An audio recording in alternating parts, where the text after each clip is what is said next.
Hey all, welcome to this week's News and Community Spotlight. From Turtle Rock Studios, creators of the original Left 4 Dead, comes Legend of Zelda-inspired VR title Journey of the Gods. With a beautiful and wondrous world to explore, Journey of the Gods released earlier this year to rave reviews. With the game held in such high regard, we found out how they handle worlds of varying size and scale, where the player takes on the roles of both human and god in VR.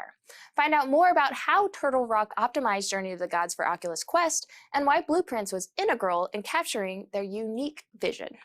Created in Unreal Engine, ZipView simplifies real estate by offering a high-quality virtual look into residential and commercial buildings. Olin Planet's director of Team Platform, Mark Kim, talks about how the product is shaking up Korea's real estate industry by providing businesses and clients a fully immersive 3D VR environment.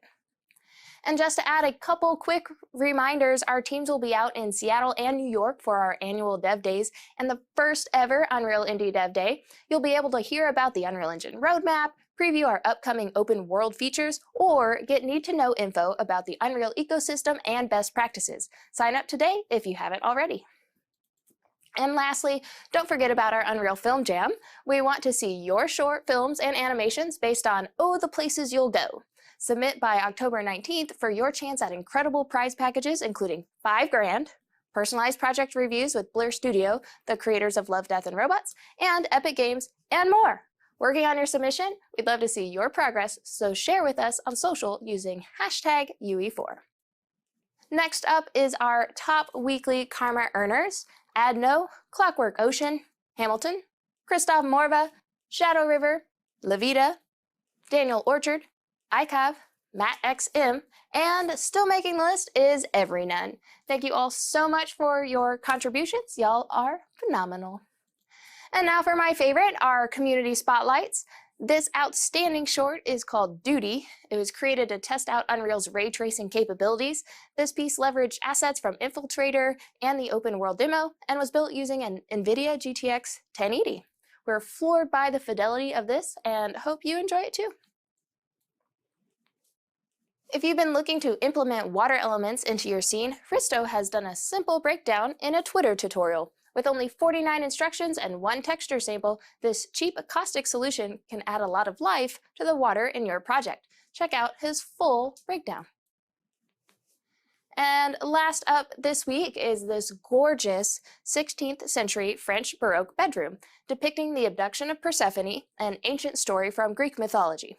Sanders went in-depth about storytelling, material creation, and touched on lighting and time management in an interview with Experience Points, so we do recommend you seeing the full breakdown.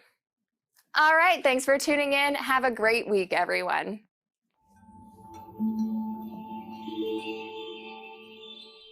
Hey everyone, and welcome to the Unreal Engine live stream. I'm your host Victor Broden, and today we are going to talk about virtual texturing in 423. And to do this, I have invited Ben Ingram and Jeremy Moore. They are graphics engineers here at Epic Games. How are you guys doing today? Yeah, great, thanks. Pretty good, thanks. Awesome, awesome. Don't have much more of an intro, so I think without further ado, let's just dig right in with Ben's presentation. All right. We're getting the... So, there we go. yes, screen share working? Yeah, it's working. We're good. Okay, cool. So, virtual texturing is a new type of texture streaming that we've added in Unreal Engine 423. So the basic idea is it can take your textures and divide them up into tiles of a fixed size, typically 128 by 128 pixels.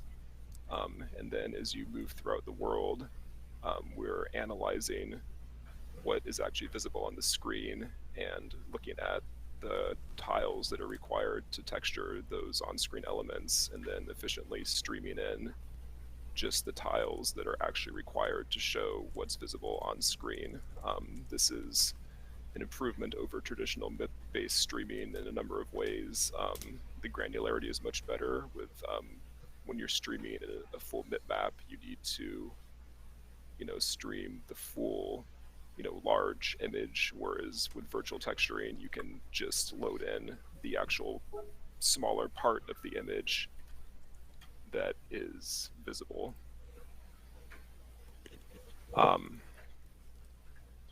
So anyway, in order to set that up with Unreal Engine, so you need to go into your project settings.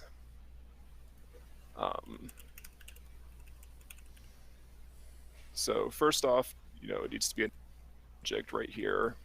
There's a couple of other options that can customize into more detail. Normally the defaults are fine. Here you can turn on virtual texture for light maps as well. If that's enabled, when you do light bakes, it'll use virtual texture streaming for light maps as well. Tile size, border size, these normally you don't need to change. And then here you have some additional options for compressing virtual textures to save disk memory. And then once it's enabled, using virtual texturing is as easy as opening a texture and just clicking this button here to enable it. You don't really see any difference, but you can see here the method is now set to virtual streamed instead of regular streamed. One interesting thing to help visualize what's going on, there's a console CVAR you can set r.vt.borders. You can set that to 1. So then using virtual texturing, you can use virtual textures in a material just the same way as you use regular textures. Like we can create a material from this texture, open it up. You can see here there's a little VT that designates that this is a virtual texture.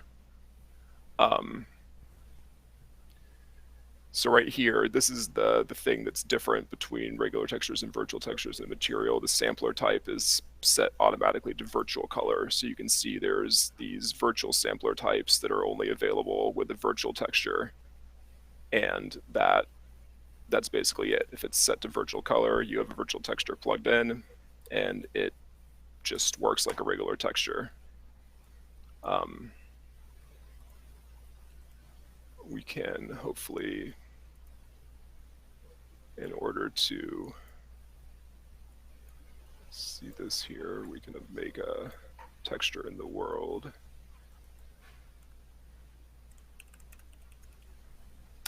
Here we go. So now this is the borders commit, the virtual texture borders here.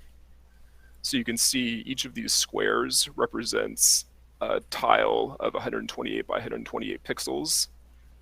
So you can see right now it's, we have roughly 256 by 256 of texture data loaded to show this surface of the cube. But then as we zoom in and we get closer, it starts streaming in more data. So now we're up to 1024 by 1024, or sorry, 512 by 512, 1, 2, 3, 4 by 4 tiles. Then you keep going. It automatically loads in the higher resolution tiles. And this, if we're off screen here, so these tiles that would be off the left of the screen that aren't visible, the system will know that those tiles aren't needed to render this frame, so they will not be streamed.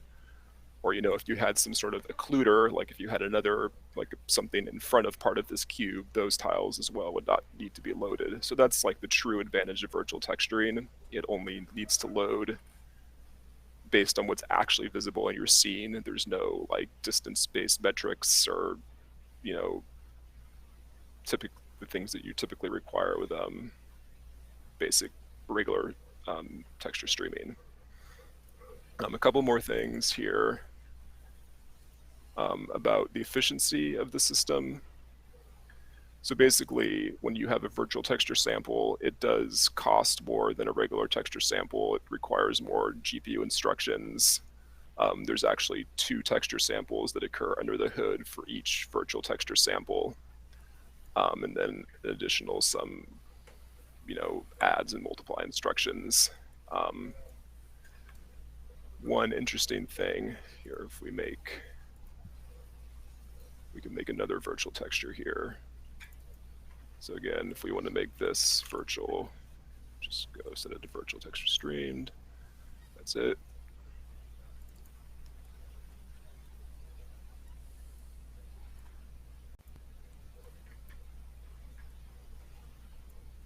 So now I have a material that's looking up two virtual textures, the diffuse texture and the normal map texture. So you can see both of these textures are being sampled using the same UVs. So there's this thing called virtual texture stacks.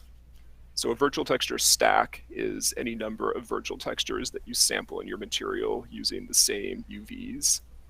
And basically that can help amortize the cost of virtual textures. You basically need one actual texture sample per stack, and then an additional texture sample for each virtual texture. So right now, this is actually costing me 3 texture lookups, one for the stack, and then one for this, and then one for this. But for example, if I change this to, be sampled with a different UV, now we can see we're using 2 stacks. This is one stack, now this is its own stack. So now we're using 2 texture samples here, and then another 2 texture samples here. So this is mostly transparent. You don't really need to worry about it, but just when you're planning out your materials, trying to combine as many virtual textures as possible, like using, the same UV. Like, if you're looking up a number of material components, like, base color, metallic, specular, whatever, using the same UV for all of them will be the most efficient way. So I think that's pretty much it for the basic functionality of how virtual texturing works. I can pass it on to Jeremy to talk about runtime virtual texture. Yeah, we had one question that I thought was pretty relevant here. Sure. Is there no way to mass set virtual texturing for all textures? I think they're asking if it exists in the bulk edit option. Oh yeah, so I believe you should be able to select multiple textures. There's also an interesting thing. There's this convert to virtual texture tool. So if you right click on a texture, there's this convert to virtual texture. And if you click this, this will convert this particular texture to virtual texture, but then it will look for all the materials that use that texture and then modify the materials to be to properly sample from virtual texture. And it's actually a recursive process. So it'll look for all the materials that reference that texture, but then it will also look for all the textures that are potentially set as parameters on those materials, and then convert those to virtual texture as well. And then again, materials. So if you have an existing project where you want to, try out virtual texturing, you can just, select a whole bunch of textures. Oh, I have a material there, that's why. Select a whole bunch of textures, convert to virtual texture, and it will convert all the textures and then automatically, recursively convert all the materials as well. So again, the only, thing, it has to touch the material in order to modify this sampler type to properly reference a virtual texture rather than the regular texture. And I guess that's actually one more concern or consideration as well. If you have a material that's, using a virtual texture that's a parameter, then any material instance that wants to override that parameter will also need to use a virtual texture. You can't, mix and match virtual textures and non-virtual textures, within a single texture parameter. That's great. And that totally works. Cool. Yeah, let's see if we can get Jeremy's screen share over. Oh yeah, let me give mine up.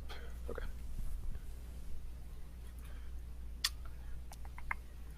Okay, here we are.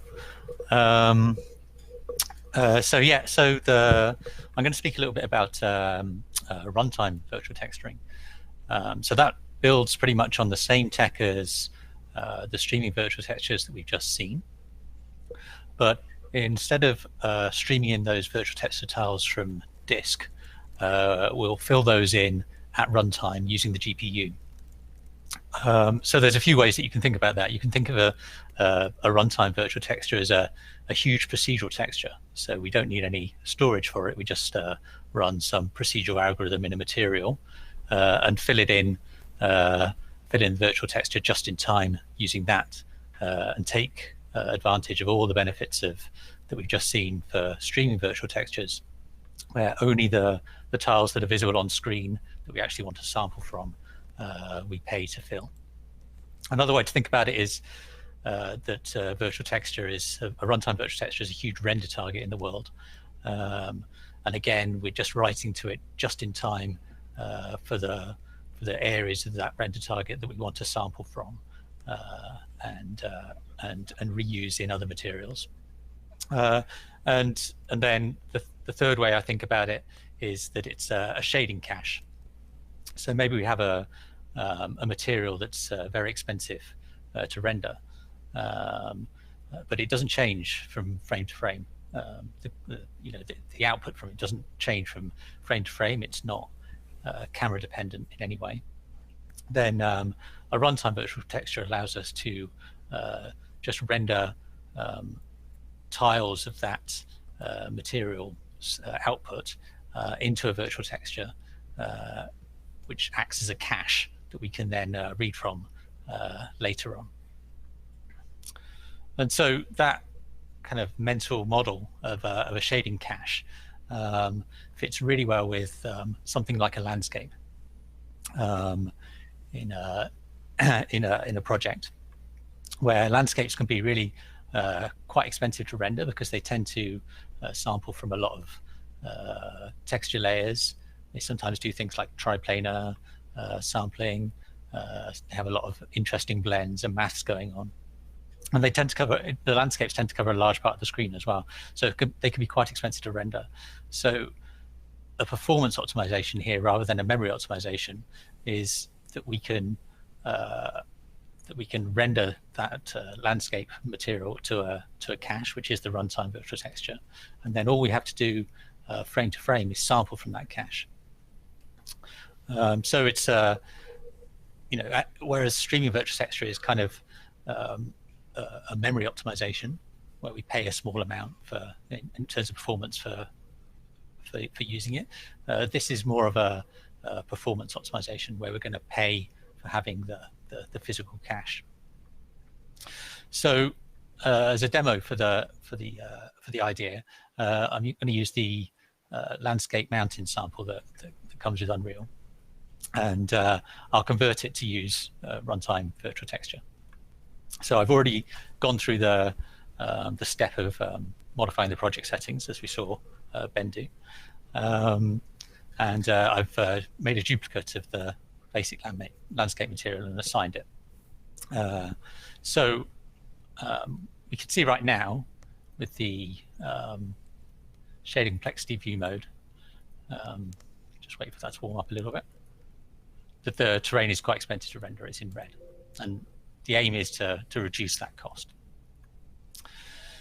So so the first thing we're going to need to do is we're going to need to create a runtime virtual texture. So we can do that through the material and textures context menu here.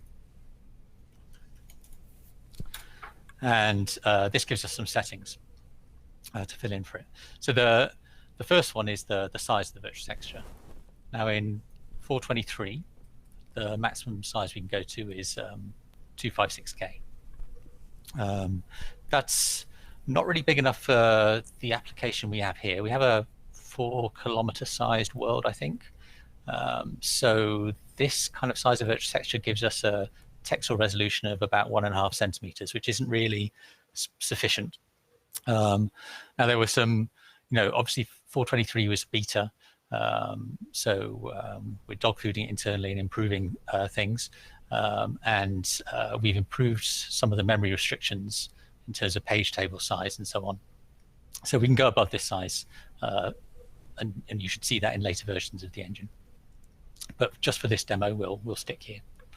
And then the other options in terms of texture tile size and border and so on are similar to the ones that you've seen for streaming virtual textures already.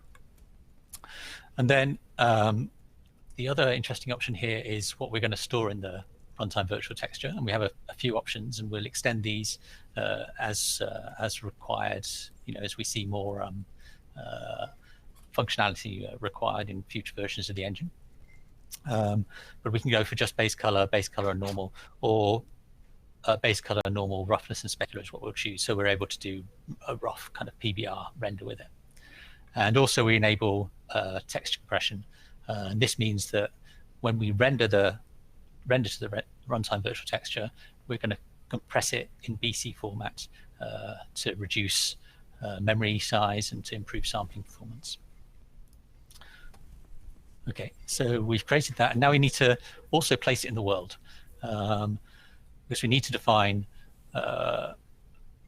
where the virtual texture is placed in the world, and where things render into it, and what the projection of rendering into it is as well. So to do that, we need to create a runtime virtual texture volume. So I'll just drag that into the world and assign the virtual texture to it. And now I can resize and place this wherever I want in the world. There's a quick helper for this as well. What we really want here is to have the runtime virtual texture cover the entirety of our landscape object. So we can use this shortcut here, where we pick the landscape and copy its rotation and bounds, and then that should transform it so we can see now that it's covering the entire landscape. That's the bounds in orange of the runtime virtual texture there.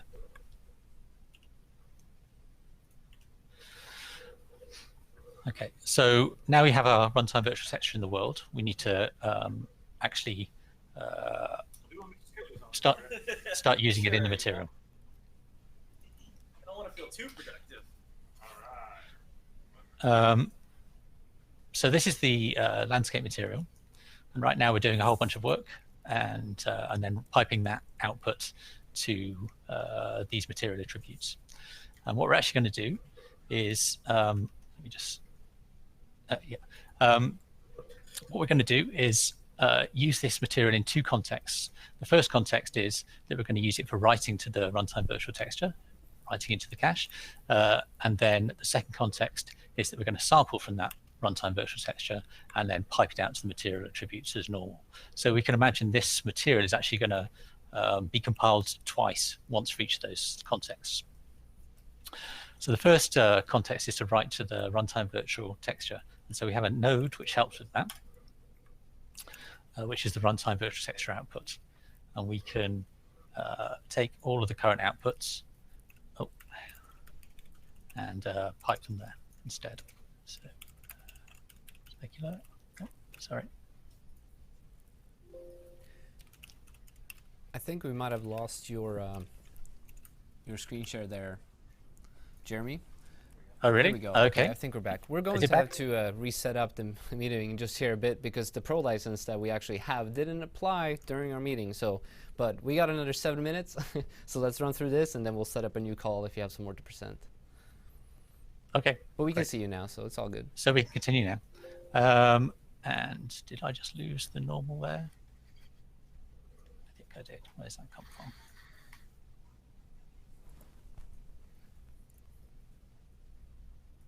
Oh.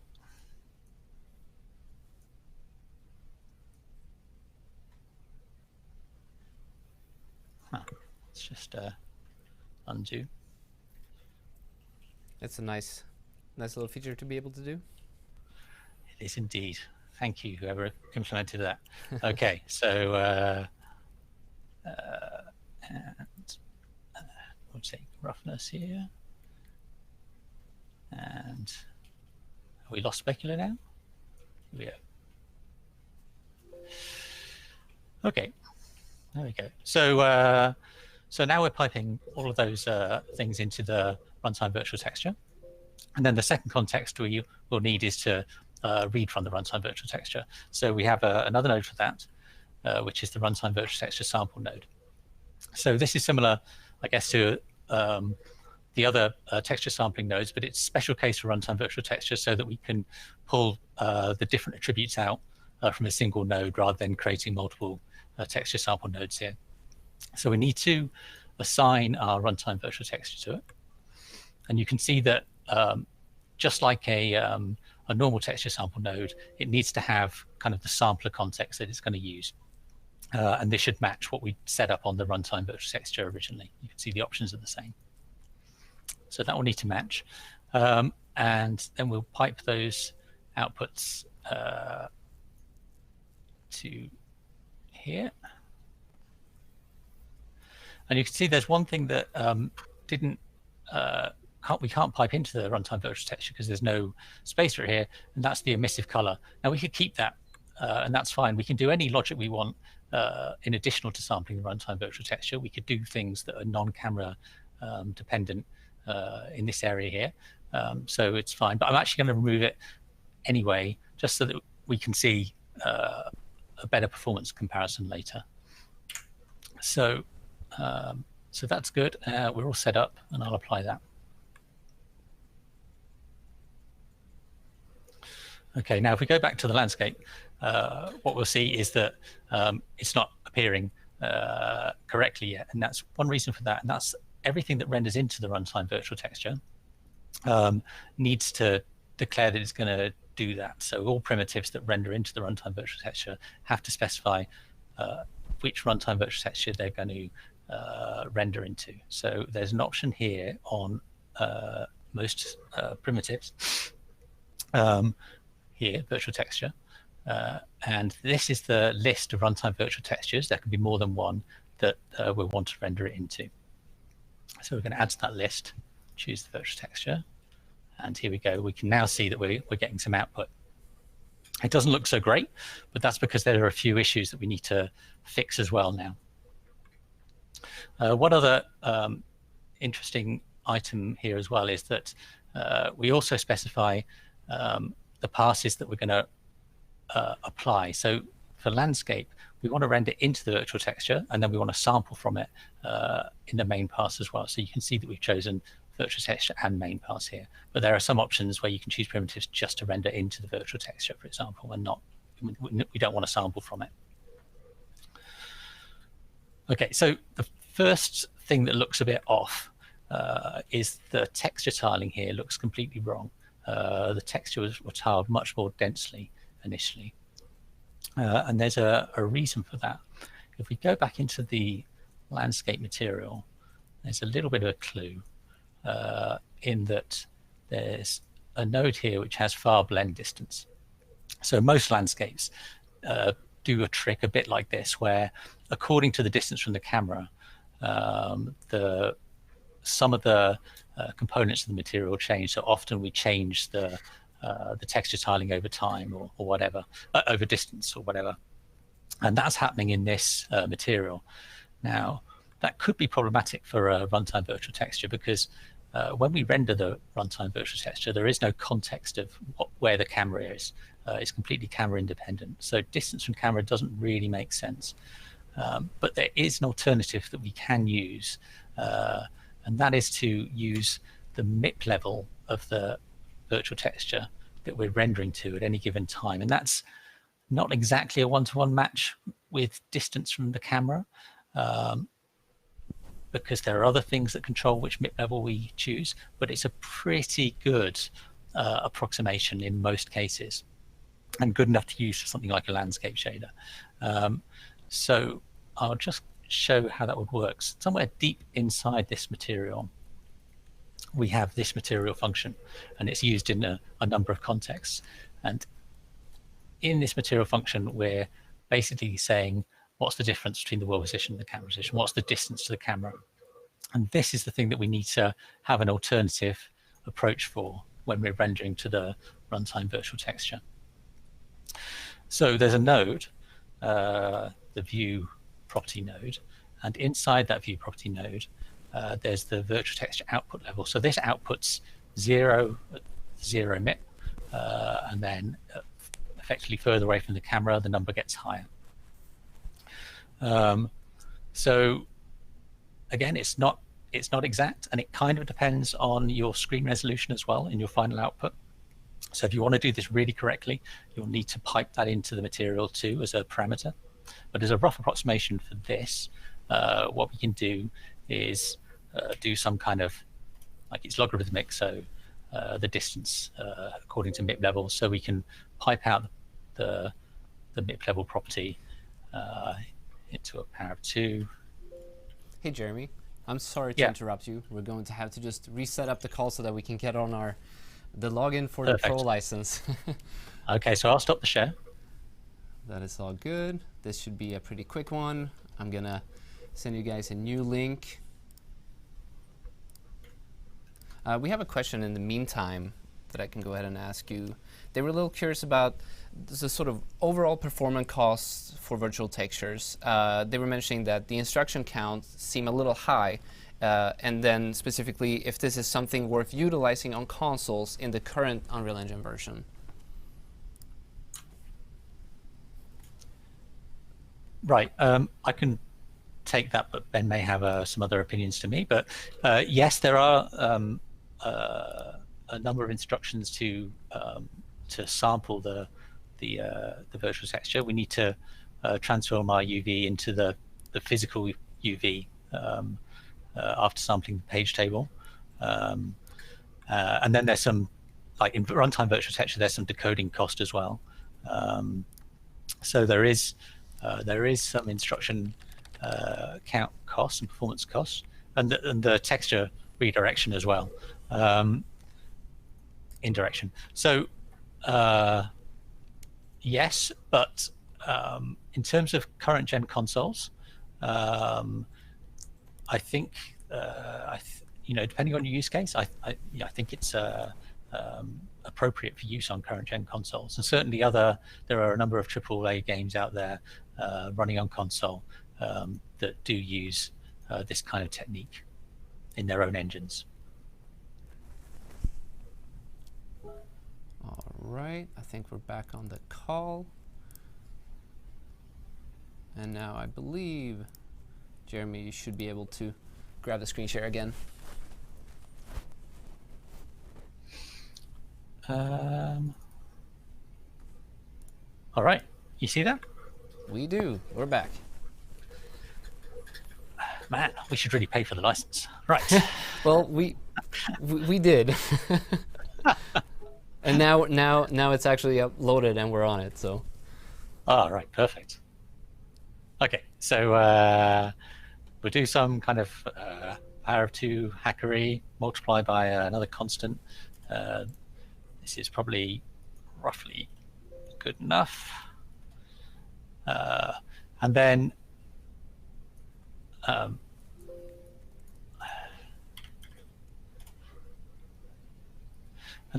one thing that it's worth doing at this stage is remember that this shader is potentially used in more than one context. Either for writing to the virtual texture or for for any other context, writing to the main pass. So it's useful to actually have a node that tells you which context you're using and allows you to switch between them, and that's this runtime virtual texture replace node. So we want this solution to happen when we're outputting to the virtual texture, and this solution in all other cases. Okay, so if we apply that, with a bit of luck, we should see, okay, the tiling on the texture has gone down to something that's appropriate. And we can see that the tiling of the texture over here is a bit larger, which is sort of the effect we want. So there's another issue that we need to solve. Okay, here. This is some mountains in the world, and we can see that we have striations that have gone a little bit wonky. These should be straight. And the reason for that is that by default, when we render landscape into the runtime virtual texture, we render it in a single quad for performance reasons. So each landscape component will be rendered as a single quad. Now the problem with that is if you have any material that's using interpolated data height or normal to provide some output, then you won't have a high enough quality interpolation to give a good result. So if you have anything like that, you need to allow higher MIPS, high LODs of the landscape to be rendered, because right now we're clamping it to 0 just to get the most performant result out of the box. So if we just change that to something 6 is a pretty good setting, then you'll see that now fixes that issue, and things look as they should there. So if we go back to here, And so I think that's it. The only other thing I'd like to fix right now before we go any further is, I said earlier that the resolution of this virtual texture isn't really good enough for this size world. So that's something we're working on internally to provide, a much better solution for, so that you can use much bigger virtual textures on your world. But right now it's not in this version. So I'm going to just shrink down the virtual texture volume so that we still have the quality we want while we're looking at a few of the features that you can apply with the runtime virtual texture. So to do that, I'm just going to select the volume. Let's go to it. I'm going to make it quite a bit smaller, divided by 8 or something like that. You can see that outside of the volume, the values are now being clamped to the edges of the volume where we're sampling it. And I'll just put it roughly over where I think we're working. So, okay, so now we should be getting, that's like a reasonable kind of quality result. So obviously we can use that for the landscape shading. Oh, and let's just check this. Let's just check whether the performance is improved. Okay, now we can see that things are looking better. It's no longer red. So that's a win. So there are some other things other than performance improvements that you can get out of this. So one of the good things is that it doesn't have to be the landscape that samples from the virtual texture. So this can help with setting things well into, combining things in your world. So we've got these rocks down here that are fine. They've got a material that looks pretty good, but you can see that they don't really follow the world, the landscape shading. So if we look at that shader, we can in here also add a virtual texture sample node. So we can, from here, we can sample our runtime virtual texture, push stuff out into a material attributes node. And where have we gone there? And I think your bandwidth is a little slow at the moment. We're actually seeing a still frame again. So let's just see if we can let it catch up. Okay. There we go. I think we're back. Yep. Is that better? Yep. Okay, great. It's Montreal's a long way away. Okay, so if we apply that,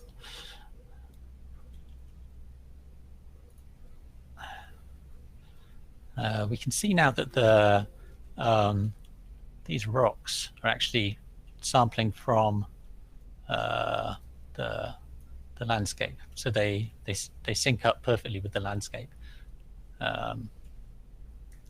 Now, one thing you'll get if you do that is that you're going to get some stretching on these because the virtual texture is a projection, so it's sampling from it in a top-down projection way. So on these sharp edges, you're going to have a problem. It would be like, a good technical artist would have a number of solutions for that. I'm not one of those, but something you can do is just blend according to the normal. So I'll just show that. So if you want to blend between these two things.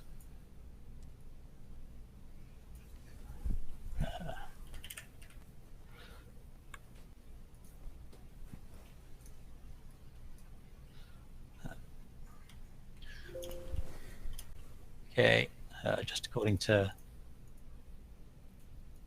the normal Z, and apply that.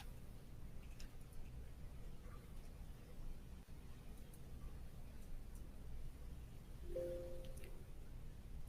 doesn't appear to be working. That happens all the time. Oh, here we go. That's the reason. There we are. Okay.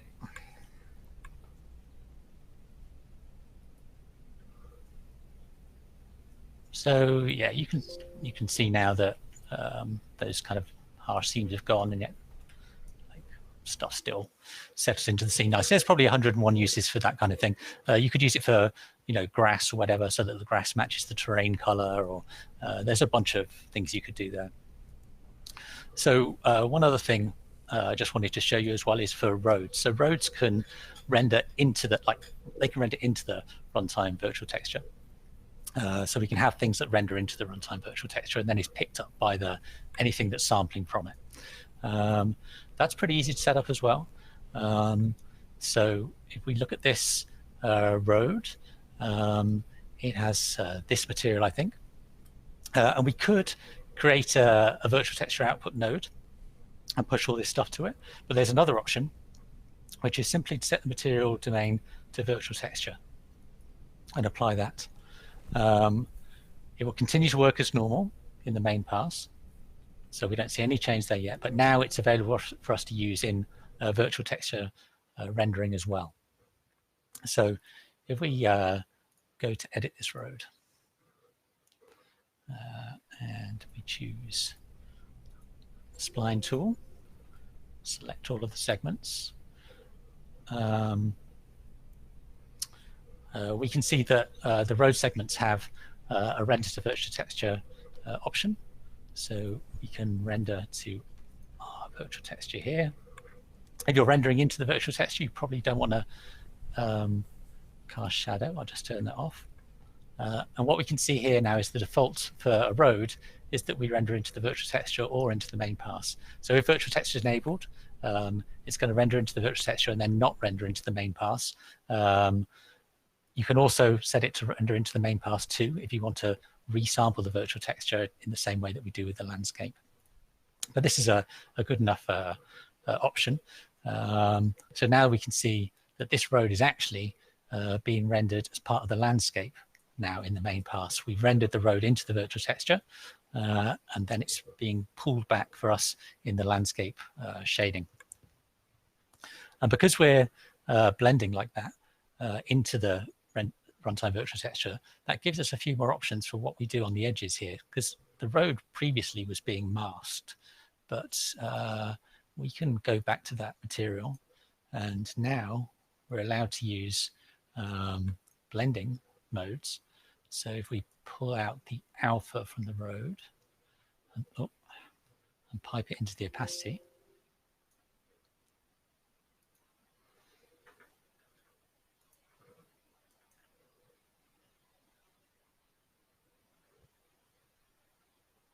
you can now see that we've got much better blending between the road and the landscape, which is really kind of cool.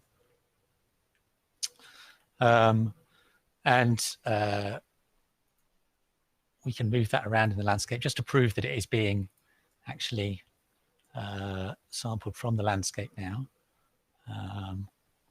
You can see that it's actually now a kind of a projected thing onto the landscape.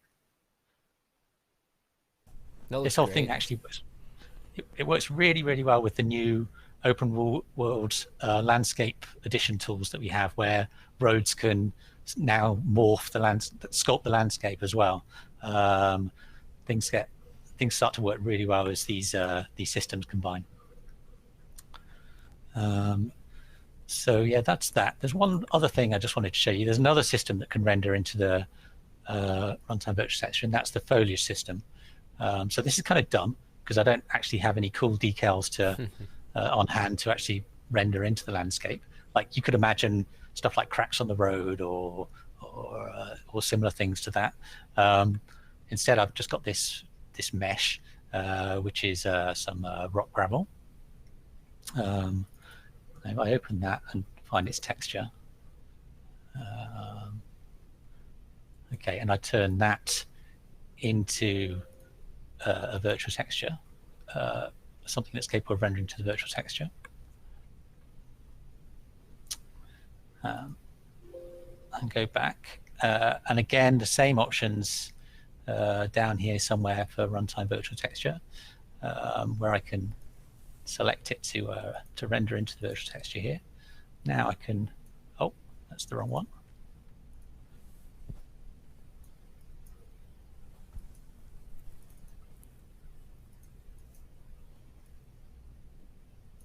that's a weird thing. It seems to be putting the wrong thing down. Let's come out of there.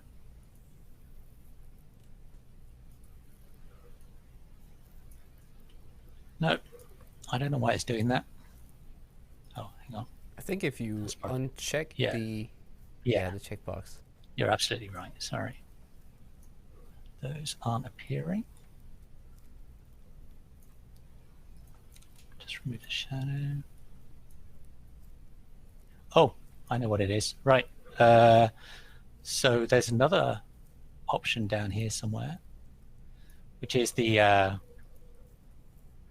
here it is, the priority. So because we're blending things into the final runtime virtual texture, they need a sort order. The landscape is sort order of -1. Everything else defaults to 0, so the road is already at 0. This, if we want it to disappear above the road, we need to give it something suitable. It's still not appearing. I'm going to give it one more go before I give up. Don't worry, I spent 3 minutes eventually realizing that I had exposed a class and changed it on the instance of the actor in the level, and that was all done live on the live stream, so they've all seen worse. Nice. Okay. Oh, I didn't apply. Didn't apply. There we go. Okay.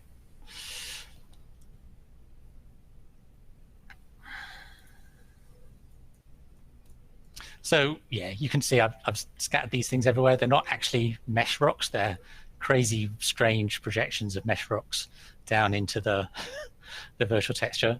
They look horrible, but you could imagine using this system to add other really cool decal features into your landscape. So yeah, that's it. We're continuing to work on it and improve both in terms of performance and feature sets above the 423 beta. We're dogfooding pretty intensively here, so hopefully this will provide some good solutions for the licensees. Yeah, it was really cool to just see you move the road across the landscape and seeing it blend seamlessly using that. So that's really neat. We do have a couple questions. I had one actually I was curious about. So you were using a rock mesh as the source asset when you were painting, right? But then due to the setting that you changed, that's actually what causes the projection to happen rather than actually rendering the rock mesh? Yeah, that's right. I mean, what's actually happening there is that when we render the virtual texture, we're rendering the rocks into the virtual texture. But then, of course, that just flattens everything out because it's just being rendered into the render target, and then we sample back from the render target. So, yeah, it's we were rendering the real rocks into the virtual texture, and when we sample it out, we just have that flattened version. Okay. You can one of the cool things you can do is you can match up a bit of geometry and some sort of blended texture representation of that geometry, and you render the blended texture representation of that geometry that you want into the virtual texture, and then you allow the geometry itself to just sample back from the virtual texture. That's one of the ways that you can work with this stuff, and that allows you to kind of LOD out the geometry over distance, but it still appears to be there. So you can use it to support some LODing techniques too. It's really neat. Let's see, got a couple questions. One of the questions were how runtime virtual texture is supposed to be used on a larger landscape where the resolution of a single runtime virtual texture is not sufficient.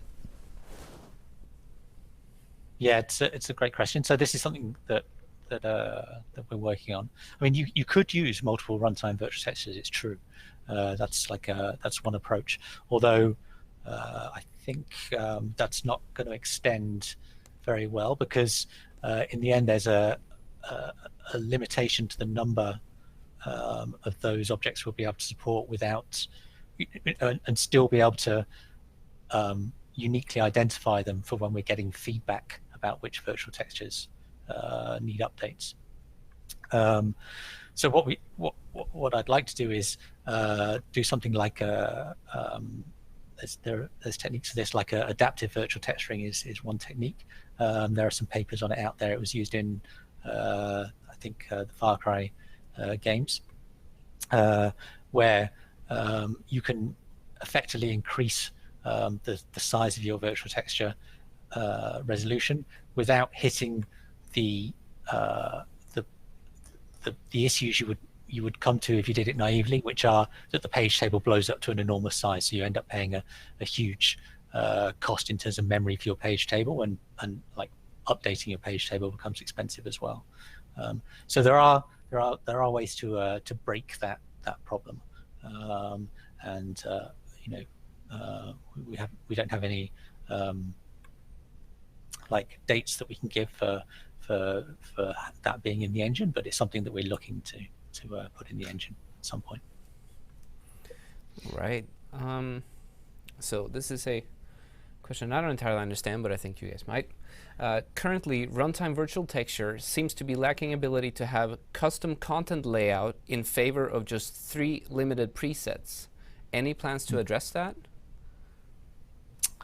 Not right away, no. So a couple of content layouts have been added internally. Like one cool one is like a world height layout, which is just a 16-bit like grayscale value that we can interpret as height, and you can use that for blending, like, you know, how far is my object away from the landscape, and therefore affect some blending according to that. And obviously there are other great ideas that we could also implement. It would be great to have some flexible approach which allows people to extend it, but right now that's not where we are. We'll have to see, you know, how important that is for people. All right. Another sort of a little bit more generic question. Can virtual texturing be helpful in bringing expensive UDIM textured cinematic quality assets into Unreal? Yeah, potentially. I didn't mention that previously, but we should natively support importing UDIM textures as virtual textures.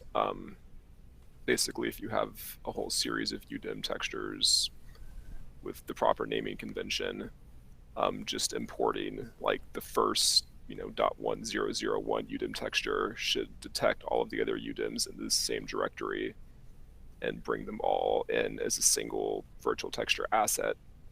And then if you apply that texture asset in a material, like, it should automatically scale the UVs correctly such that, just your native UDIM UVs baked into the mesh should function correctly in Unreal. So yeah, I mean, that's definitely one of the our hopes for virtual texturing, is it lets you use much higher resolution textures because it efficiently just streams in the data that's actually visible on screen.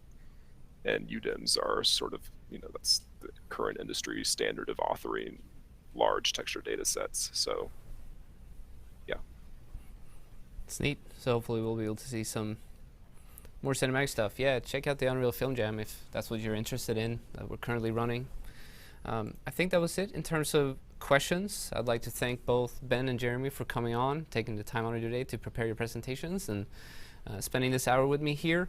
Before we leave, I would just like to mention that we have started doing transcripts. We've actually done captions for a while on our live stream videos, but what we started doing is that we also take it and upload it as a PDF document with the timestamps. And so if you're looking for a specific part of the live stream that we're touching on, we'll be talking about it, but you don't want to sit and scrub through and find it.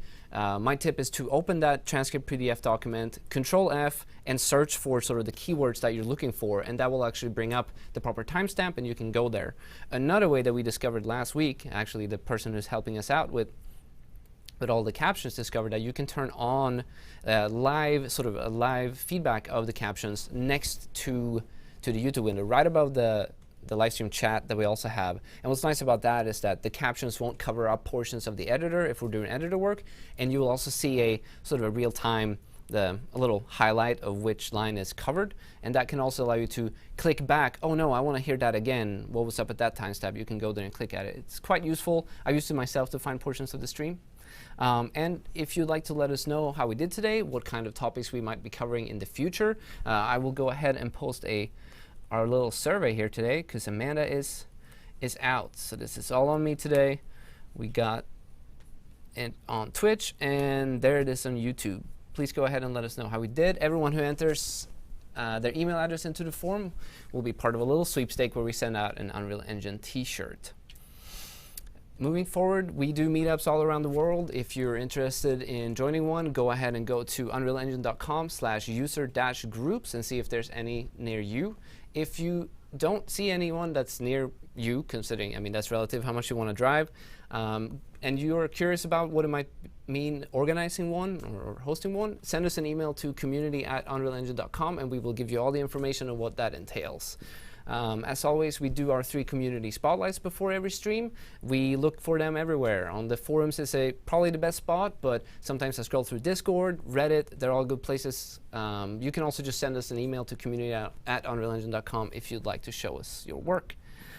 We are getting a little short on countdown videos. We definitely have used the one we had today before. That is 30 minutes of development. Fast forward it down to 5. Send us that alongside with your logo, and we might go ahead and spotlight your video as our countdown. And if you're streaming on Twitch, make sure that you use the Unreal Engine category so that we can tune in, see what you're working on. It's usually a lot of fun, help each other out. And then, as always, follow us on social media. Give a big chat. I would like you to give a big thanks to Ben and Jeremy for coming here today. And with that said, next week we're going to be covering multi-user editing. And I did a fun little photo shoot with the guys at the stage here. I won't be here. Amanda will take the whole seat. We'll be out on Oculus Connect, actually. So if you're at Oculus Connect, please shoot me a message and let's catch up. And without further ado, Ben, Jeremy, thank you so much, and we will see you all next week. Bye, everyone. Cool, thanks. Thanks, bye.